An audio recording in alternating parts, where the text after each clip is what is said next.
Mari kita lanjutkan firman Tuhan minggu yang lalu tentang antikristus.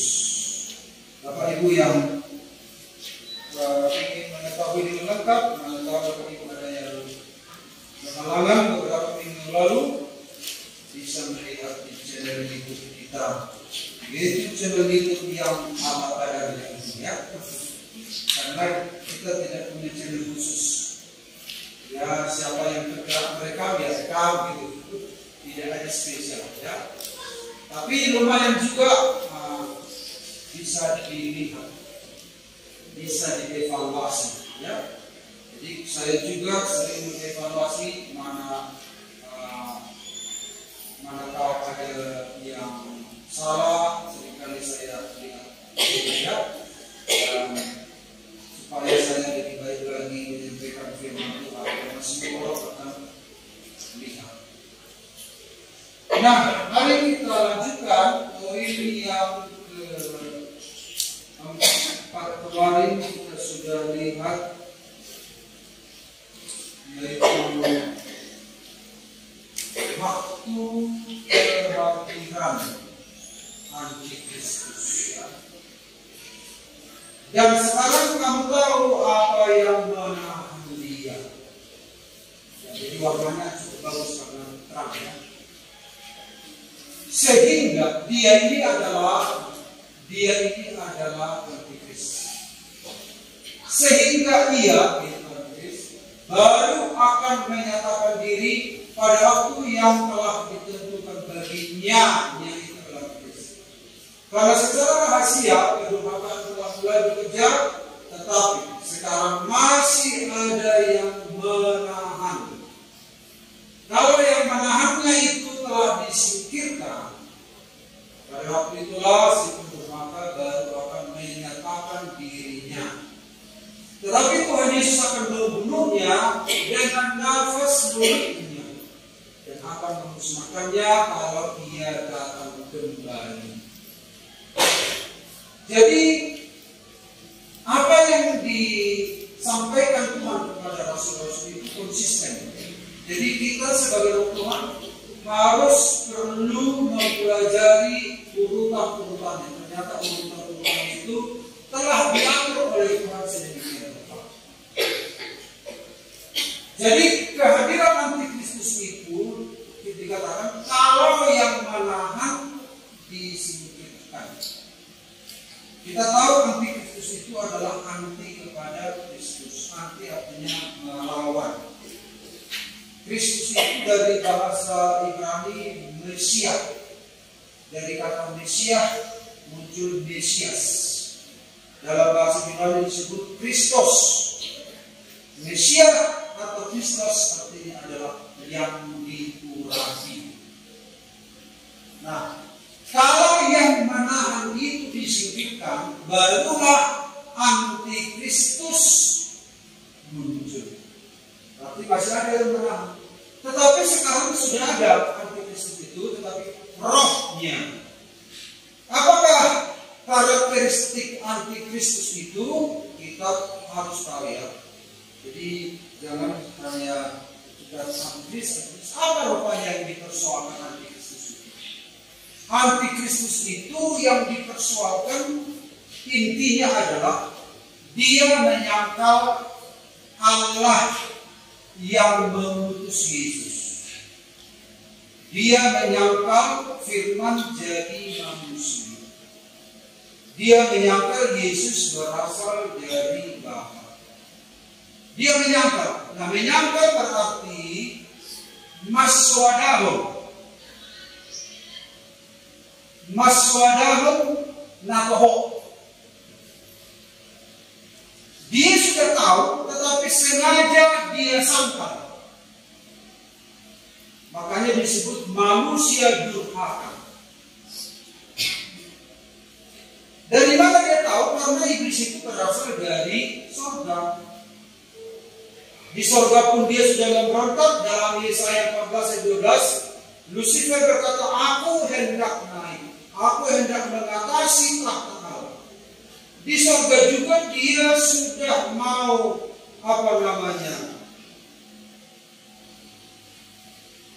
merebut kekuasaan, padahal dia ciptaan. Lalu Tuhan mencampakkan di bumi. Di bumi ada manusia. Manusia jatuh dalam dosa karena pengaruh musibah. Kemudian Yesus datang, Allah menjadi manusia, berjumpa lagi dengan iblis di bumi, sampai kepada penyaliban. Dan pada akhirnya Yesus menebus dosa manusia dulu. Kemudian Yesus naik ke surga sampai penuh, sampai genap jumlah orang-orang yang akan diselamatkan. Dia akan datang lagi, dia akan membinasakan kuasa iblis dan iblis itu sendiri. Ya. Jadi siapa yang menahan?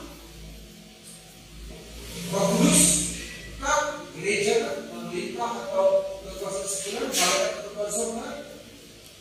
Nah, yang menahan adalah gereja yang didiami oleh Roh Kudus.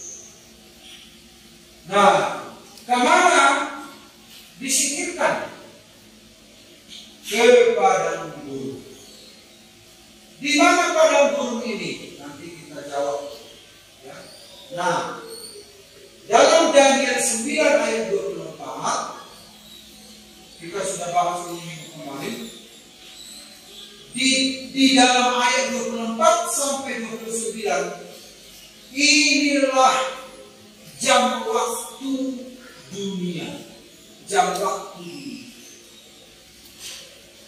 Gabriel berbicara kepada Daniel di Babel.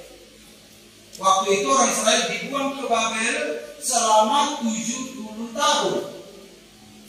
Jadi Daniel ini adalah seorang anak Tuhan yang pintar, anak Tuhan yang cerdas. Jadi orang yang cerdas, takut akan Tuhan lagi, wah ini luar biasa.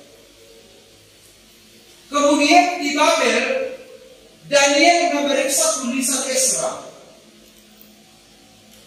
tentang kalau sudah selesai 70 tahun, apa lagi selanjutnya.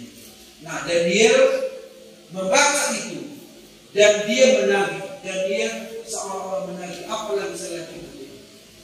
Dan Daniel berjumpa dengan Gabriel, dan Gabriel memberikan firman, yaitu dari Yahweh, dari Tuhan, perantara Daniel. Akan terjadi pada bangsamu, katanya, ada tiga peristiwa, tiga kurun waktu. Tiga kurun waktu akan terjadi pada bangsamu dan pada bangsa-bangsa. Jadi Israel ini adalah jam dunia. Ya. Kalau Bapak Ibu melihat Israel, itu adalah jam dunia. Nah sekarang Bapak Ibu lihat, tadinya Gaza yang diserang Israel, sekarang Hizbullah. Dan orang Israel sudah berjanji, semua pasukan militernya itu telah bernyanyi untuk menyerang Hizbullah habis-habisan. Padahal tidak ada masalahnya dengan perbatasan. Tapi Hizbullah dari utara ini, Libanon dari utara, mengganggu-ganggu begitu. Jadi mereka nggak mau tinggal diam. Nggak ada alasan. Waktu Israel itu menyerang Gaza, menyerang Hamas, bukan Israel penyebabnya. Dalam keadaan aman, Hamas menyerbu Israel dalam keadaan aman, membunuh 1.200 orang Yahudi, orang Israel dan warga negara lain, pas merayakan acara pesta, salah satu hari raya. Dan menawan berapa itu? Bapak Ibu yang tahu? Ada berapa yang ditawan? 200 sekian ya, atau 300 sekian. Marahlah singa dari suku Yehuda. Bayangkanlah kalau anaknya singa diganggu, apa enggak marah? Wah, dihabisin sekarang, dihancur. Nah, ditambah-tambah lagi dari utara, Libanon. Padahal Libanon itu di situ banyak situs-situs Kristen bersegala. Nah, ada di situ kelompok teroris juga di sebelah menolong menyerang Israel. Nah, sekarang Israel sudah bertekad, Benjamin Netanyahu sudah bertekad akan menyerang. Tapi seriusan, gempa, Presiden Amerika juga ketakutan, pimpin-pimpin Arab juga ketakutan. Karena pernah, nah ini bukan politik, karena ini Alkitab, maka kalau ibu lihat di YouTube, pendeta-pendeta juga membahas itu tidak berpolitik namanya karena berkaitan dengan Alkitab. Satu waktu Israel itu diserang. Semua negara Arab mau menyerang, mau membuang Israel ke laut. Apa yang terjadi? Terjadi pada 6 hari. Justru Israel meluaskan wilayah itu. Hebat. Berapa negara musuh? Hanya satu negara kecil kalau Bapak Ibu lihat di peta. Tapi mereka bisa melawan begitu. Jadi dari dulu sampai sekarang mereka itu bangsa yang menderita. Porsuk di kamu. Karena itu kesatuan mereka itu luar biasa. Dan orang Yahudi lah yang mempengaruhi dunia sekarang. Bahkan di Amerika. Nah, Israel ini adalah jam dunia. Nah, ketika Daniel ada di Babel, maka malaikat mengatakan memberikan 3 kurun waktu kepada Daniel apa yang akan terjadi kepada bangsa Israel dan bagi dunia. Telah ditetapkan pada bangsamu 7 masa, 49 tahun, yaitu pembangunan bait suci pada waktu itu. Kemudian 62 masa, kemudian 1 masa. Jadi 1 masa itu 7 tahun. 62 masa, 434 tahun, 7 masa, 49 tahun. Ya. Kita dengar saja walaupun kita akan mengerti karena tidak bisa memahami ini dalam khotbah-khotbah umum kecuali dalam kelas-kelas Yesus ya. Tapi bagaimanapun saya akan sampaikan kepada kita. Nah, di tengah 1 masa itu, di tengah 7 tahun itu akan dihentikan korban. Dihentikan korban sampai ke zaman kita. Jadi sejak Yesus datang di bait Allah tidak ada lagi persembahan korban. Makanya orang Kristen tidak ada perayaan korban. Karena korbannya adalah Yesus Kristus, anak domba. Nah, jadi sebelum berakhir, sebelum kedatangan Tuhan,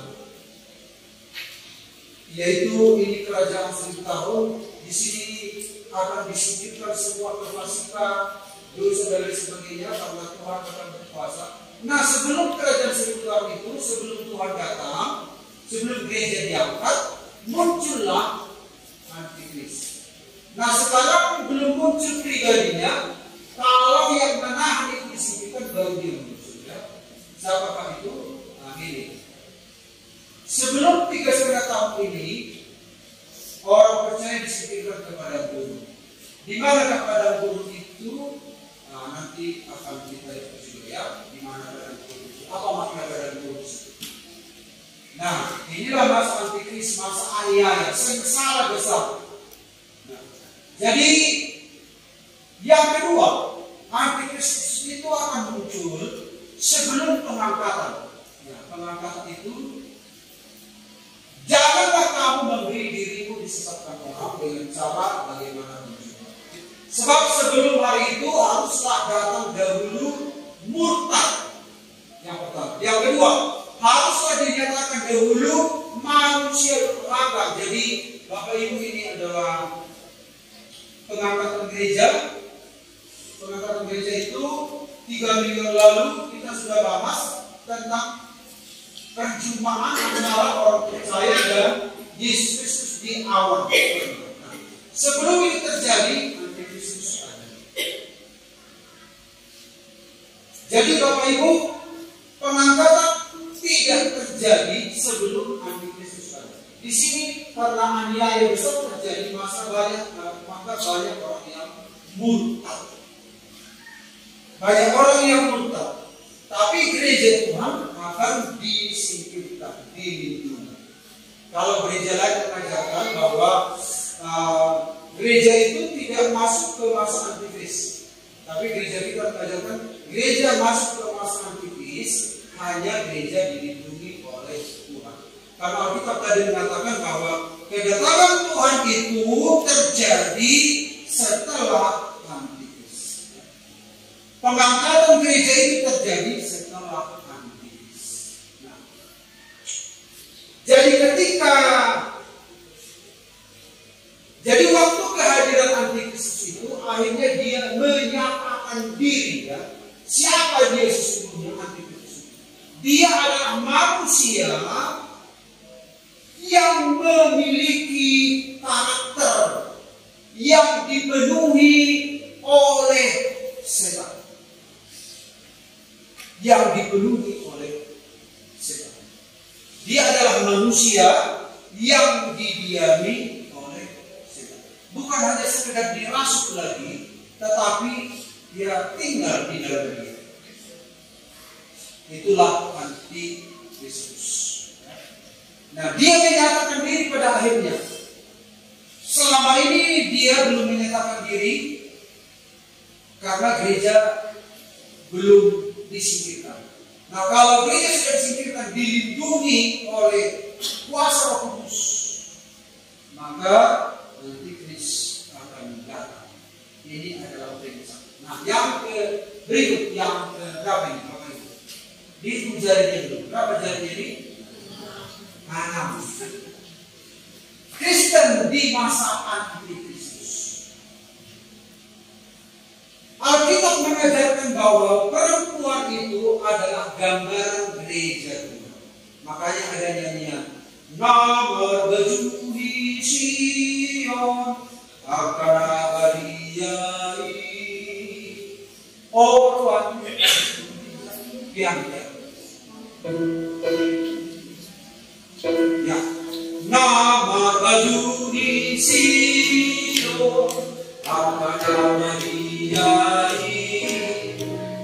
Orang di Tuhan Yesus imahurianai akan mendapatkan terhibur dari Yesus. So dia lupakan di sini. Kalau tidak ada teman. Jadi gereja itu dengan pengantin perempuan. Nah, dikatakan kepada perempuan itu diberikan kedua sayap dari burung nasa. Diberikan kedua sayap supaya ia terbang ke tempatnya di padang gurun, di mana ia dipelihara jauh dari tempat ular itu. Siapa ular ini? Kita kan sudah belajar setan itu, iblis itu tritunggal, ya. Naga, binatang, domba. Kan ada kan kemarin kan? Iblis itu tritunggal. Sarupa soman Tuhata, debata anak dokter di dia. Simbolis personilo. Iblis, antikris, nabi palsu. Naga, binatang ini apa namanya? Seperti seekor anak domba, yaitu nabi palsu.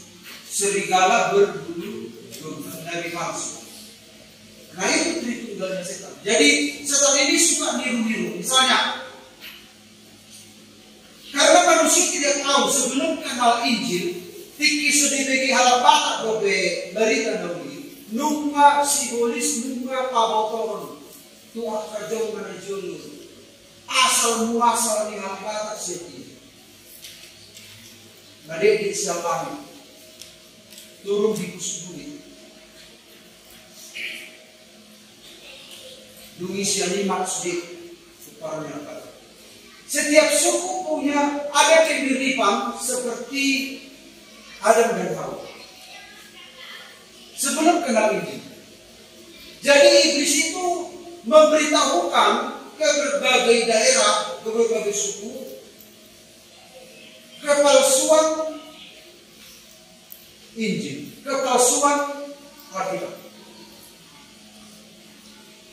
Nah, iblis juga demikian ya, ada Tritunggal. Dipelihara jauh dari tempat Tuhan itu selama satu masa, 2 masa, setengah masa. 1 masa 1 tahun, 2 masa 2 tahun, setengah masa setengah tahun, berarti 3,5 tahun. Kalau 3,5 tahun berarti masa antikristus. Nah, dikatakan kepada perempuan itu diberikan kedua sayap dari burung nasar yang besar, supaya ia terbang ke tempatnya di padang gurun, di mana ia dipelihara jauh dari tempat ular itu. Nah, ternyata saudara-saudara, gereja Tuhan akan diserang oleh naga ini, dan bukan naga ya, karakternya ini, kuasa iblis ini maksudnya ya. Dan sampai nanti kalau Bapak Ibu ya istilah rajin budelir, orang suka ulang-ulang itu, antikris itu. Ini hanya sekedar lambang karakter. Makanya karakter-karakter di film-film anak-anak, hati-hati juga ada karakter. Ini karakter dari kerajaan angkasa ini. Ya, ada karakter Naruto, ada karakter Eng, ada karakter itu banyak karakter-karakter di TV dibuat jadi film yang digemari anak-anak. Makanya anak-anak kita bagaimana? Ada yang beringas, ada yang apa segala macam, disuruh anak tenang, tunggu. Itu karakter-karakter yang ditonton. Itu karakter-karakter iblis yang tidak disadari oleh orang tua. Apalagi misalnya seperti game. Jadi game apa itu? Tahu ya mana game? Apa namanya? Sebutkan dulu satu contoh dari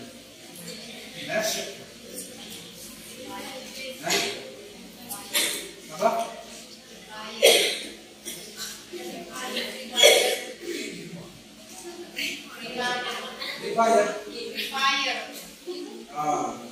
Itu game-game perkelahian, karakter jahat, bunuh-bunuhan.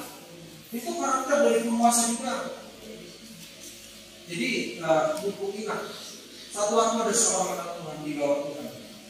Kalau nggak salah siapa? Si Angelin Benggam, orang apa itu? Di bawah Tuhan itu ini masih gadis waktu itu. Karena dia suka berdoa ya, hal-hal yang ajaib seringkali Tuhan datang. Di bawah Tuhan itu. Ternyata sebelum sampai ke surga ada karakter-karakter yang ada di film itu. Ada Naruto, ada apa? Ternyata itu karakter roh jahat semua. Iblis menggunakannya di game, iblis menggunakannya di tontonan. Makanya anak-anak jadi rusak. Dilihat itu, kenapa ada ini Tuhan? Lalu Tuhan bilang, itulah karakter-karakter jahat yang dipakai iblis untuk merusak anak-anak di bumi. Ide itu datangnya dari sana. Bukan berarti nggak boleh main game, tapi anak Tuhan harus hati-hati jangan sampai terikat. Nah, jadi inilah lagi. Tapi ketika naga ini menyebutkan air sebesar sungai, apa yang terjadi? Diberikanlah kepada perempuan ini apa? 2 sayap burung nasar. Apa artinya 2 sayap burung nasar? Makanya adanya yang kita tentang burung nasar. Apa artinya 2 sayap burung nasar? Ini melambangkan firman dan kuasa Roh Kudus bekerja dalam gereja Tuhan. Coba kalau 1 sayap, makanya kelemahan banyak gereja, khususnya Pentakosta Karismatik, titik beratnya hanya di satu sayap dari Roh Kudus. Coba satu sayap mau terbang gimana? Baru kira-kira bodoh habang ada sayap menggampasi. Ada juga gereja yang mengajarkan hanya nggak pernah menyinggung Roh Kudus, hanya firman Tuhan, firman Tuhan. Berarti satu sayap menggampasi betul. Harus dua sayap seimbang firman Tuhan. Makanya pengajaran dan kuasa Roh Kudus harus bekerja bersama-sama. Ada banyak gereja Pentakosta seperti sekarang yang apa? Karena dituduh orang, oh betul-betul dia doa roh, si botol atas surat, akhirnya kembali belajar lagi. Tapi akhirnya Roh Kudusnya tinggal. Kemarin kebetulan saya mengajar tentang pneumatologi, tentang Roh Kudus di kelas malam itu. Kenapa ya banyak gereja Pentakosta seperti kehilangan kuasa?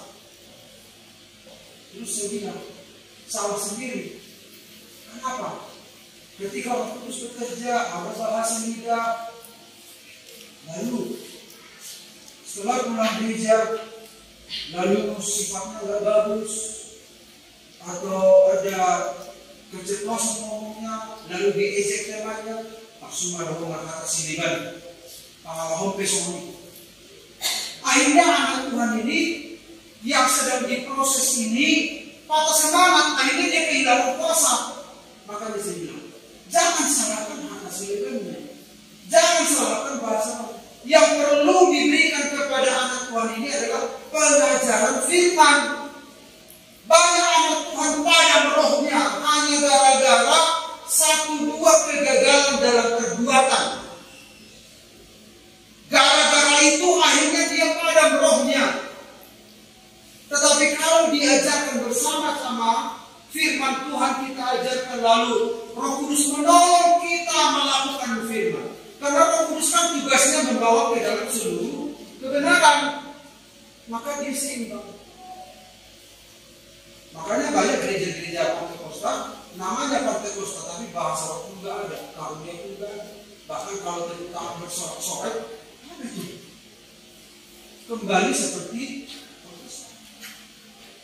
tidak ada yang salah dari apa yang Tuhan berikan. Yang kurang adalah pengajaran firman Tuhan. Bagaimana kita hidup sesuai dengan kehendak Tuhan. Roh Kudus menolong kita. Dulu juga saya sudah pernah saksikan kepada kita. Dulu, karena saya ini adalah tidak gampang menerima pengajaran, tapi penting juga ya, tidak gampang menerima pengajaran. Tapi suatu waktu, karena saya susahnya menerima pengajaran, saya ini ada Thomas-Thomasnya juga, ya. Ada Thomas-Thomasnya. Kalau saya nggak apa, nggak percaya. Ada juga bandel-bandel saya begitu. Ada di sini seperti itu, mudah-mudahan nggak ada ya. Saya dulu seperti Thomas. Ada orang berdoa, tumbang. Apa itu tumbang? Nggak ada itu. Nggak ada itu. Lalu satu waktu, karena kami punya pergumulan, ternyata pergumulan itu Tuhan pakai untuk mendekatkan kita pada waktu itu saya sering berpuasa 3 hari. Beberapa kali juga berdoa puasa 40 hari. Karena pergumulan yang membuat. Nah sekarang udah jarang berdoa puasanya. Yang rajin Ibu Gembala dan ini 2 putri saya yang cantik-cantik ini rajin kali berdoa puasa. Sampai saya khawatir, saya kesehatan, sampai kalau kalian mengerti kasihan kayak mana. Saya khawatir sebagai seorang ayah ya, tapi memang mereka betul-betul. Nah jadi ketika ada pergumulan, saya berdoa, haleluya, terus yang malam berdoa puasa. Tidak cukup 3 malam, 40 hari. Sementara kuliah itu dulu S1 kuliah, S2 pun demikian, berdoa puasa. Ternyata persoalan yang kita miliki itu mendorong kita mendekatkan diri pada Tuhan. Tanpa saya sadari, di dalam saya ada kuasa yang besar. Ketika saya minta orang datang siapa yang berdoakan, belum saya sentuh udah tumbang. Belum saya sentuh udah tumbang. Ternyata betul juga.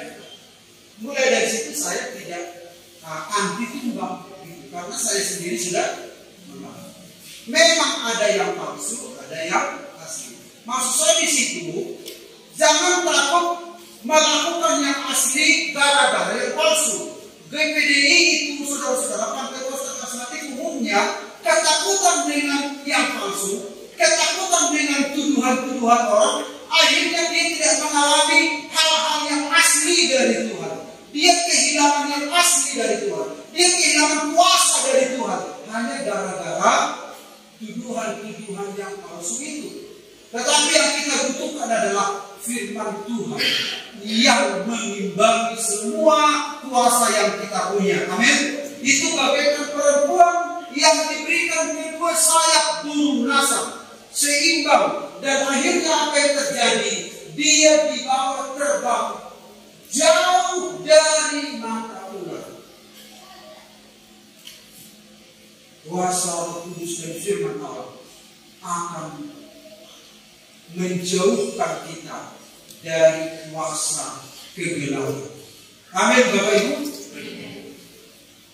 Artinya adalah ada perlindungan, ada perkecualian. Di masa antikris, anak-anak Tuhan dikecualikan, tidak disentuh oleh kuasa kegelapan, tidak disentuh oleh antikris. Nah, karena itu mari kita lihat ya. Di kemarin saya lihat di bukunya Yohana dibawa dari gereja. Nah, jadi apa ya, menurut saya untuk menyampaikan ini ternyata ada di konfirmasi sama ya. Nah, manusia di bumi ini ada dua jenis ya. Yang pertama itu adalah Kristen, yang kedua non Kristen. Kristen itu artinya pengikut Kristus. Di mana pertama kali disebut pengikut Kristus itu Kristen? Di Antioquia.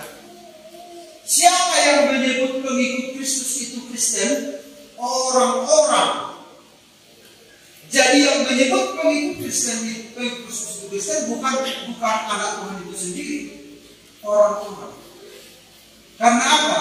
Orang-orang melihat kok berbeda ya yang ikut Tuhan dan yang ikut hantu, begitu kira-kira.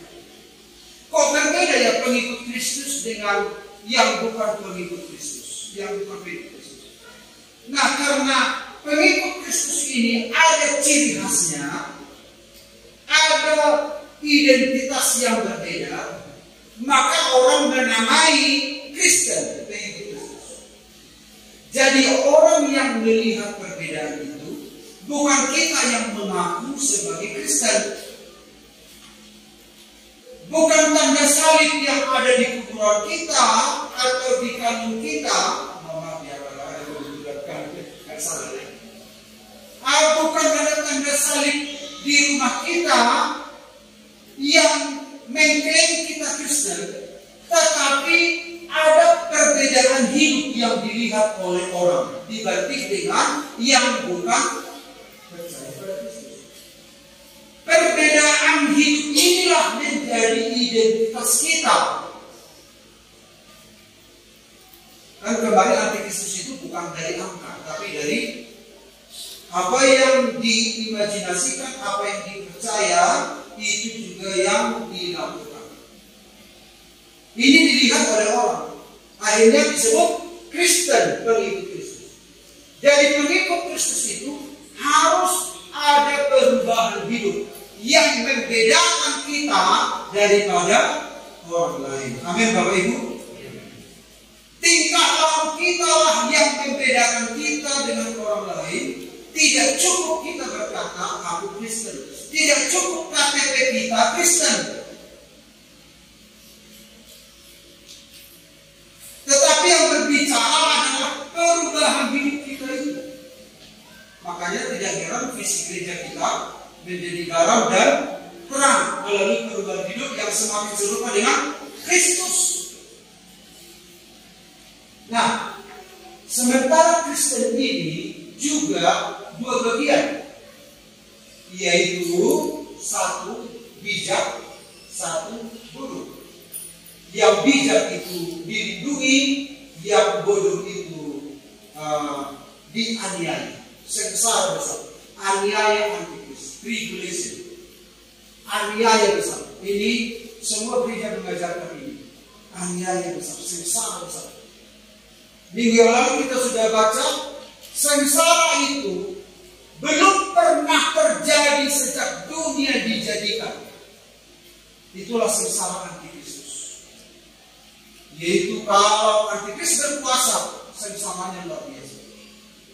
Kalau saudara kelaparan, sengsara di jalan antikris begini kan.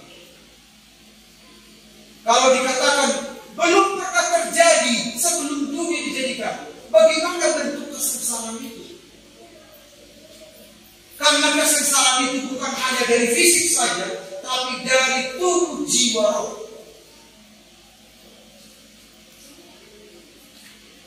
Orang bijak ini orang yang mendirikan rumah di atas batu. Orang bodoh ini orang yang mendirikan rumah di atas pasir. Jadi supaya kita luput dari antikris, dilindungi oleh Tuhan, bijaklah hidup, berhikmat. Takut akan Tuhan adalah permulaan hikmat. Di zaman sekarang ini sudah hancur pikiran orang. Hancur pikiran orang.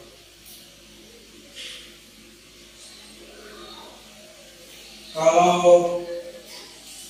awal ada HP,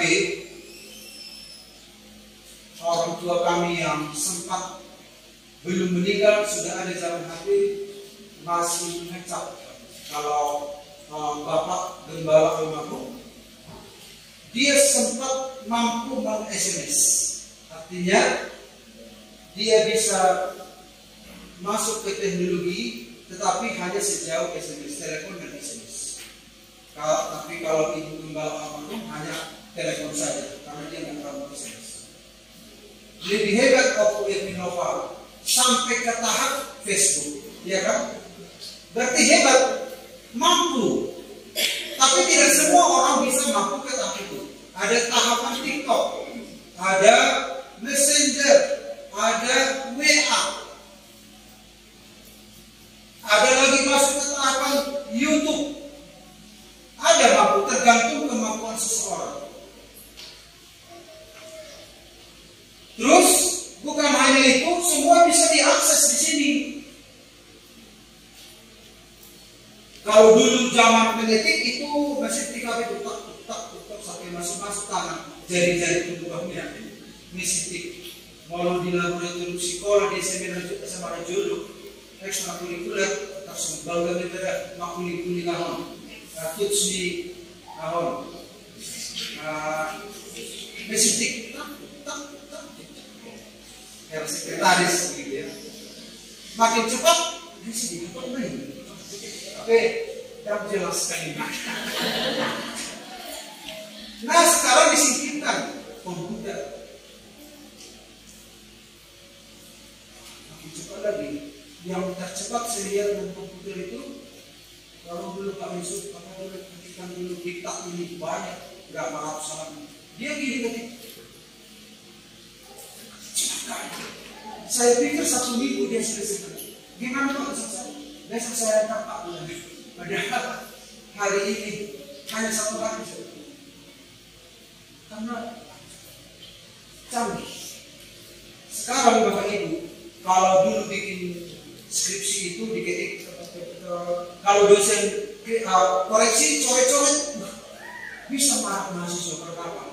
Udah capek mengetik, tapi dicoret lagi di apalagi dia rasa sudah dibuang ganti katanya. Kalau sekarang dia ada komputer diketik disalahkan dia ada lagi filenya tinggal berubah. Nah, lebih canggih lagi, kalau mau bikin skripsi, misalnya pendahuluannya, minta saja ke internet itu. Chat GPT, salah. Ada yang pernah dengar Chat GPT? Ini apanya siswa sekarang ini. Diminta saja bikin dulu pendahuluan ini. Langsung dia berikan 3 lembar sama kita. Gak usah capek-capek. Bikin dulu kisahnya Malin Kundang. Tahu semua dia. Bahasa Inggris, bahasa Indonesia, segala bahasa seluruh dunia tahu dia. Chat GPT.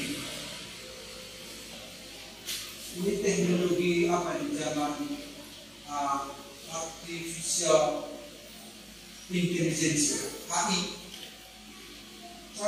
Sekarang bukan hanya tulisan yang bisa dia berikan menolong manusia, gambar.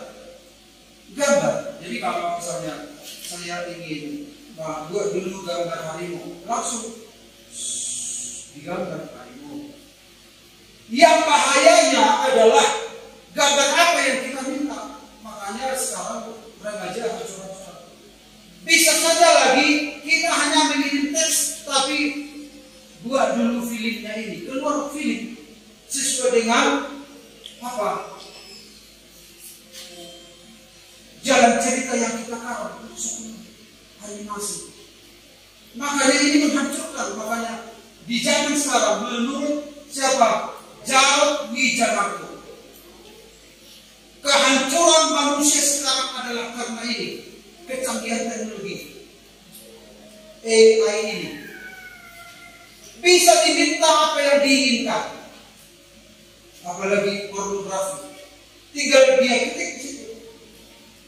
Film. Ini lintas usia. Datang sendiri sama kita. Kalau nggak hati-hati tentang ini. Makanya tadi yang saya bilang pendeta ini, bicara ini dia bilang begini. Dulu narkoba yang perusak nomor 1 di Indonesia. Tapi sekarang pornografi. Bisa gambar, bisa video, bisa diminta sesuai keinginan. Dan dia bilang, kalau di dalam otak binatang itu, dia tidak ada di setting Tuhan saraf untuk bermoral. Tidak. Hanya manusia yang ada di sini yang ada saraf, ada apa namanya itu ya. Fungsinya supaya manusia itu punya moral, etika. Nah, ketika orang terikat dengan yang saya bilang tadi, rusaklah bagian itu, dan dia seperti binatang pada akhirnya, moralnya rusak. Itu penghancur nomor 1 sekarang. Bagaimana? Kita harus bijak. Jadilah bijak. Jangan habiskan waktu. Memang Tuhan mengampuni kita. Yohanes berkata, kalau kamu berdosa, masih ada pengantara kita, yaitu Yesus. Jangan berbuat dosa lagi. Tapi kalau berbuat dosa, masih ada pengantara. Tetapi jangan disalahartikan. Kalau kita sadar, kita tahu, oh ada pengampunan, saya berdosa, ada pengampunan, saya berdosa, ada pengampunan. Persoalannya kita akan kehabisan waktu untuk bertumbuh. Kita kehabisan waktu untuk berjalan seirama dengan Tuhan. Dan satu waktunya habis, kita tertangkap seperti jerat. Kalau dulu saya sudah pernah sampaikan kepada kita, waktu di zaman dulu kami masih anak-anak, bapak kan gembala. Dulu waktu di rumah master itu masih kosong lah. Di situ sering dibuat opera. Tahu opera Bapak Ibu? Operasi tinggi air, serindo, opera, segala macam. Itu kan dipagar dulu. Jadi kalau kami mau usaha, jangan dosa. Kami dilarang dulu manipulasi. Kami hanya dengar cerita-cerita saja dari teman-teman. Dilarang. Itulah disiplin. Tidak boleh bahkan Maroko pun jangan. Makanya sampai sekarang saya masih susah.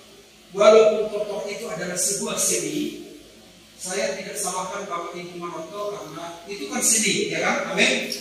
Tapi saya masih terpengaruh dengan ajaran orang tua dulu, karena tokoh itu dulu dipengaruhi proses kegelapan. Makanya itu diajarkan kepada kami. Kalau pikiran saya sudah tidak ada apa-apanya, itu hanya sebuah seni, tapi sampai sekarang saya masih tertolak, saya tidak bisa melakukan. Makanya kalau itu kamu menutup, indah kali ya. Kalau kau menutup di pesta pasti kau yang terbaik saja. Tapi karena ajaran orang tua sudah nggak apa lagi, jangan dipaksa. Ya. Tapi Bapak Ibu yang menutup zaman sekarang karena itu adalah seni, terserah. Tidak dianjurkan, tapi itu adalah sebuah seni. Ya. Amin Bapak Ibu. Amin. Saudara harus sejahtera tentang ini. Amin. Jangan kalau kami nanti datang, maka kita ini beda di zaman dulu dan sekarang beda ya. Tapi kecuali apa? Mirip-mirip rumah atau mau bergasi, segala macam itu. Ya. Tapi kalau hanya sekedar seni, bahkan saya sempat melakukan, Pak, aku dipilih guru pentas seni, mana kok? Jangan. Itulah koloknya pikiran. Tapi akhirnya berubah pikiran kita, ternyata itu adalah sebuah seni. Setiap suku ada seni. Saudara harus bijak. Kami dulu dilarang nonton opera. Tapi sekarang, oke lah, dilarang nonton opera. Tetapi sekarang opera sudah di sini. Mungkin saja badan saya dilarang ke sana, tapi saya bisa nonton opera di kamar. Bisa saya minta dia datang, bisa datang sendiri. Mungkin badan anak-anak kita tidak di tempat yang di diskotik, tidak di kafe, tidak bandel di luar sana, tidak nakal di sana. Siapa yang bisa menghalangi?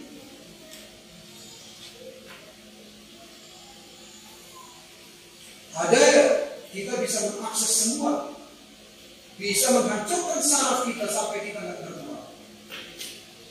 Akhirnya habis waktu. Karena itu bijak-bijaklah Bapak Ibu. Amin. Takut akan Tuhan, permulaan hikmat, berhikmatlah dalam hidup ini. Boleh kita memakai teknologi, tapi orang yang berhikmat akan dilindungi oleh Tuhan. Tapi orang bodoh dianiaya. Antikris. Sementara orang Kristen sudah otomatis ikut antikris. Tuhan mengasihi kita. Tuhan mau menolong kita. Dia sendiri telah memberikan nyawanya bagi kita. Kita harus menghargai. Keselamatan itulah yang paling mahal. Makanya nyanyian kepala sekolah Alkitab bicara dunia menciptakan lagu. Tiada kata seindah keselamatan. Tidak ada kata yang seindah keselamatan. Kalau soal mujizat, antikris pun bisa mengadakan mujizat. Walaupun memang ada tipu-tipunya. Karena ada pesulap merah yang membongkar. Karena tengok pesulap merah. Syukurlah ketinggalan zaman Bapak Ibu tentang itu.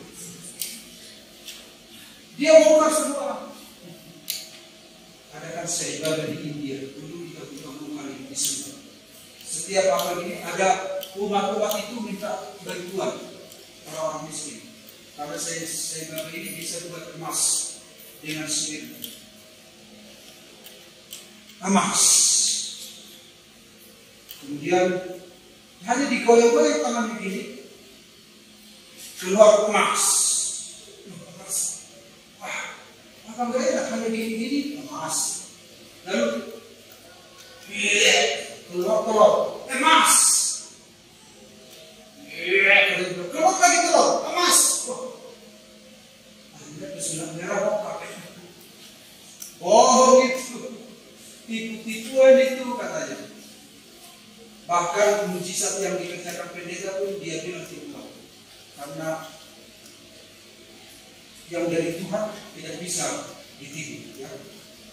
Tidak bisa ditipu. Iblis itu suka menipu. Dan dia juga bisa membuat hal-hal yang memukau. Tetapi bukan itu yang kita kejar. Bukan mujizat yang kita kejar. Keselamatan itulah kata yang paling indah. Yesus datang ke dunia ini mencari manusia untuk diselamatkan.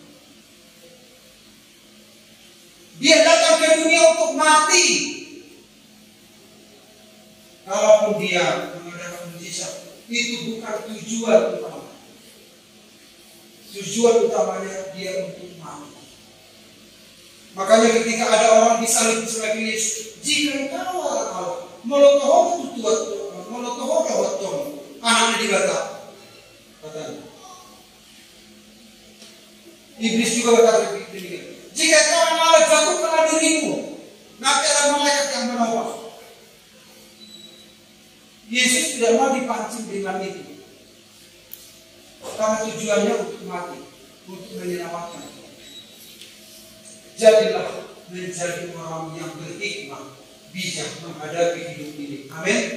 Banyak hal yang akan menggugat Bapak ini, menghancurkan kehidupan kita. Ingatlah ini, takut akan Tuhan perbuatan kita menjadi orang berhikmah. Ini akan dilindungi oleh Tuhan. Ini yang akan dibungkus. Makanya orang itu kan ada orang di sini. Kapal, ya. Kalau Bapak Ibu lihat di TV ada kapal seperti kopiah orang Islam. Itu dari ide dari Yahudi, ya.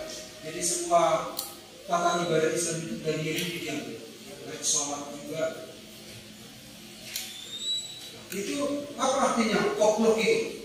Kopi itu artinya adalah Tuhan yang melindungi, Tuhan yang menolongi, Tuhan berkuasa.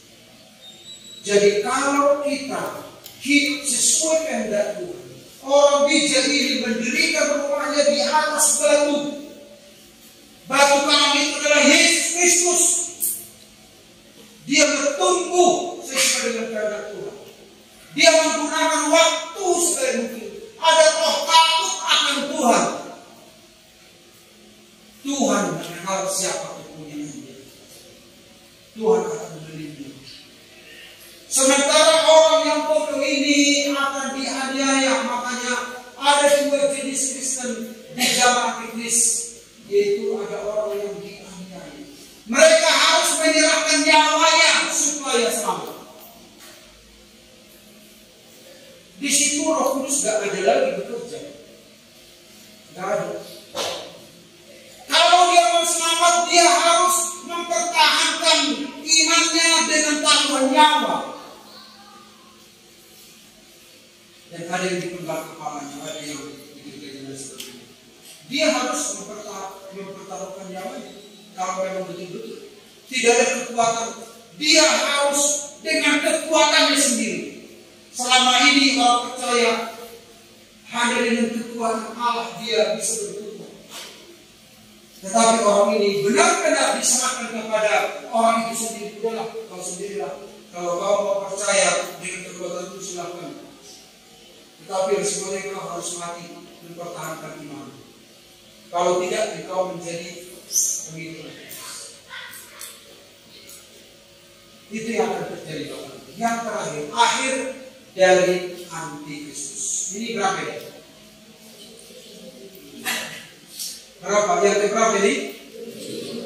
7. Ada jadi 7. Nah, yang ke-7 ternyata berakhir juga.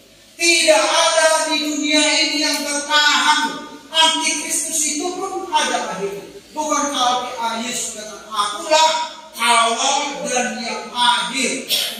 Akulah awal dan yang akhir. Tidak ada yang bisa memulai tanpa aku, dan tidak ada yang bisa mengakhiri sesuatu tanpa aku.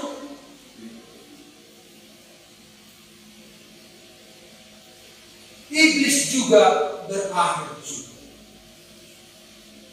Semua berakhir. Umur kita, kekuatan kita, kegagalan kita, Hamorau, Hagabel, Hasanao, ternyata punya limit. Antikris juga berakhir. Walaupun dia berkuasa tadi. Dalam Wahyu 19 ayat 10 sampai 11 kita tidak usah baca. Maka datanglah Yesus Kristus dengan Bapa tentara surga. Ini untuk memerangi. Jadi antar kerajaan sebenarnya. Sementara Antikris telah siap antar kerajaan. Makanya dalam kitab Kerajaanmu datanglah. Yesus juga di dalam Injil dikatakan, Injil kerajaan ini seperti ini. Perumpamaan Injil kerajaan Allah. Kerajaan Allah itu seperti ini. Kerajaan Allah itu seperti ini. Ternyata semua tentang kerajaan. Kerajaan Allah diberikan kepada Adam. Dia mengatakan, kuasailah semua ini katanya. Berkuasa atas ikan-ikan, berkuasa atas binatang-binatang, berkuasa atas burung-burung juga. Itu kan bicara tentang kerajaan. Berkuasa. Ternyata Adam gagal berkuasa. Malah dia jatuh dalam dosa. Iblis berkuasa.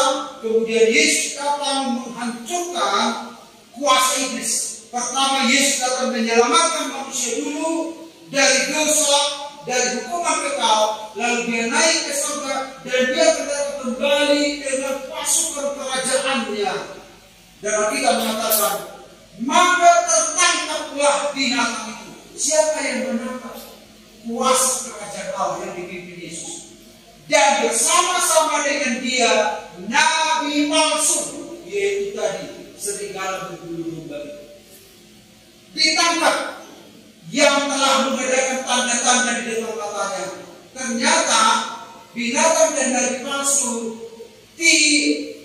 itu saudara-saudara familiar dengan mujizat. Mujizat itu apa? Alat. Sementara anak Tuhan boleh mujizat, boleh penderitaan.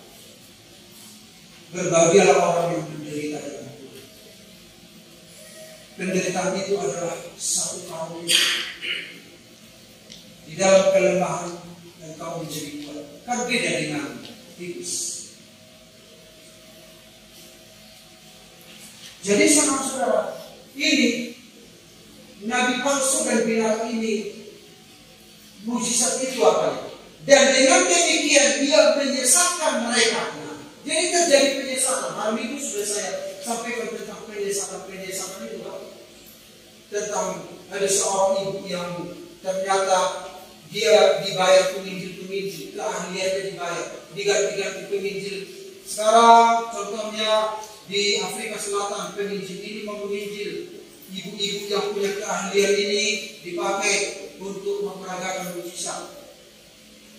Penginjil yang ini satu waktu di Nigeria menginjil, ibu ini juga dipakai, dibayar ini karena dia punya keahlian menipu orang.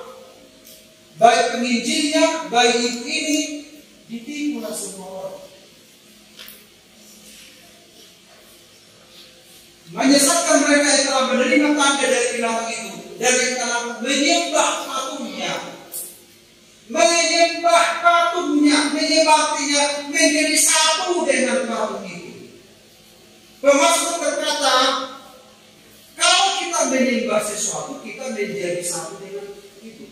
Kalau kita menyembah berhala, menjadi satu dengan berhala itu. Kalau kita menyembah Tuhan, menjadi satu dengan Tuhan. Siapa yang kita sembah, kita akan sama dengan yang kita sembah. Itu prinsip firman. Di zaman sekarang ini, itu di Jepang sekarang, pemerintah Jepang sudah khawatir tentang penurunan jumlah penduduk. Kenapa khawatir? Karena orang-orang muda sudah tidak mau menikah lagi. Kenapa? Karena aku menikah harus pikirkan uang pernikahan, kemudian harus pikirkan uang belanja. Aku harus menyetor gajiku kepada istri. Lalu apa yang mereka lakukan? Baik pria baik wanita. Sekarang muncul manusia robot. Kalau robot kan pikiran kita besi, ini enggak, manusia seperti ini kulitnya. Pria-pria dan wanita-wanita menikah dengan manusia robot itu. Perempuan membeli pria yang ganteng robot, dan pria-pria membeli wanita yang paling cantik, bisa bersuara ramah. Jadi kalau dia pulang kerja, istrinya menyapa, halo Kak. Kalau manusia gimana? Ini dia gaji. Nah, makanya ini yang terjadi. Dan kerjanya senyum terus, walaupun suami marah, senyum terus. Sementara kalau manusia senyum pun kita marah dia. Itu ditemani tidur. Gak terima gaji, hanya sekali beli, satu kali membeli 1 miliar, ya udah selesai seumur hidup. Gak ada tuntutan, damai di hati. Datang saya pulang kerja, disapa, halo papi. Gak perlu membeli makeup, membeli lipstick, gak perlu ke salon, itu terus. Tinggal pilih warna kulit apa. Perempuan pun demikian. Padahal dia benar. Karena manusia trauma dengan pasangan, trauma dengan manusia, bikin susah katanya.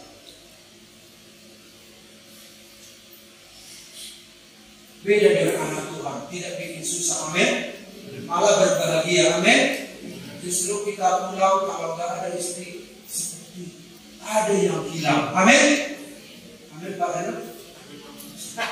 Seperti ada yang hilang. Gimana?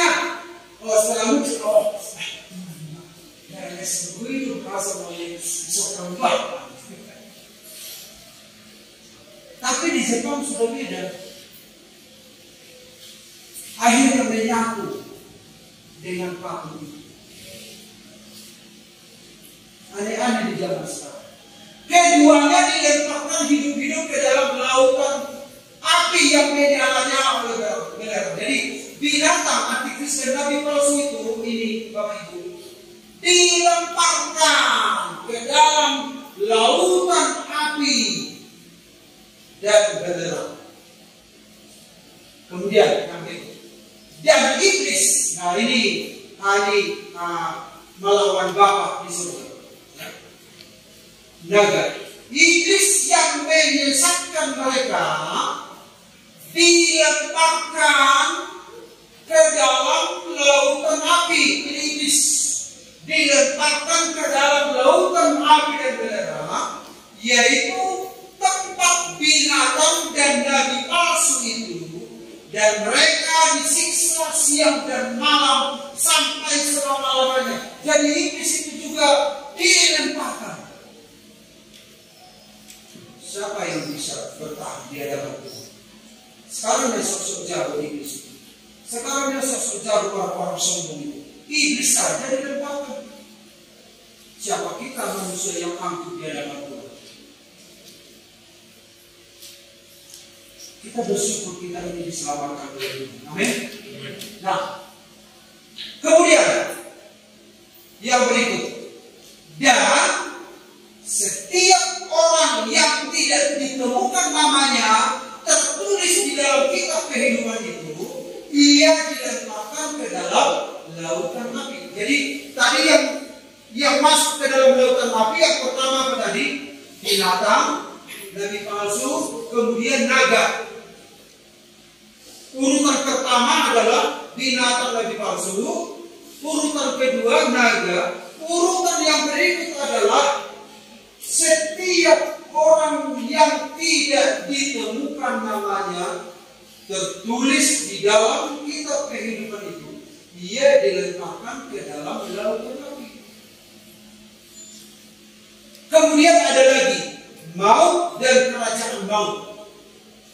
katakan juga,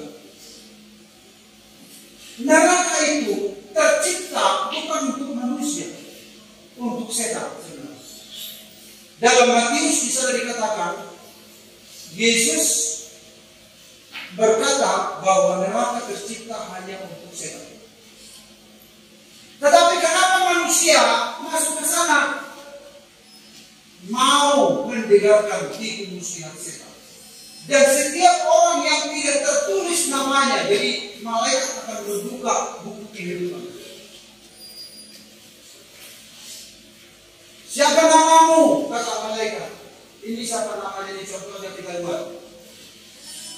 Tentu bukan nama dari sini ya. Nama siapa kita buat? Usulan. Ada? Ini yang terakhir. Ada nama usulan contohnya ini? Boster. Siapa? Boster. Boster. Jangan usul ingat. Boster. Datang orang ini. Siapa namamu? Kata malaikat. Boster. Coba dicek dulu ya. Ini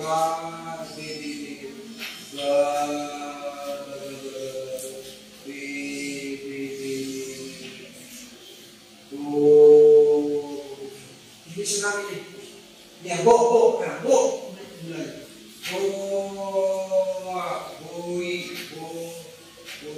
Bos.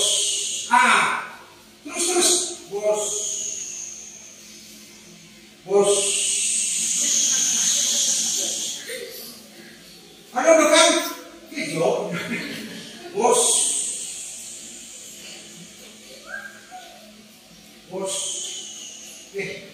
Bosak kau yang bos. Kalau bosak, ada tertulis masuk dalam kitab kehidupan. Tapi bukan mobilnya maksudnya, pemilik mobilnya maksudnya ya. Ini ada tertulis.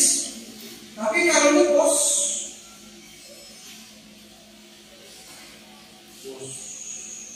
Nama dong, ulang visual. Lalu rasa modern dong.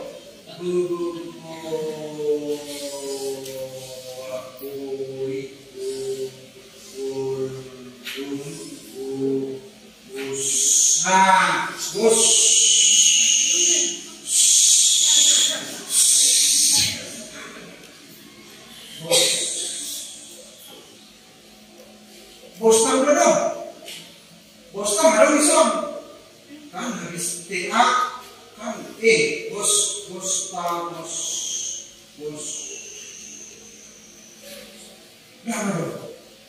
jangan dong bah mana nih dapat kamisan masuk matu amin. Karena itu ini adalah berita yang serius.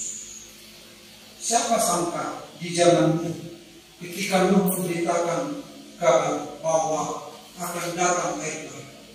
Orang mengawinkan, makan minum, gak salah memang.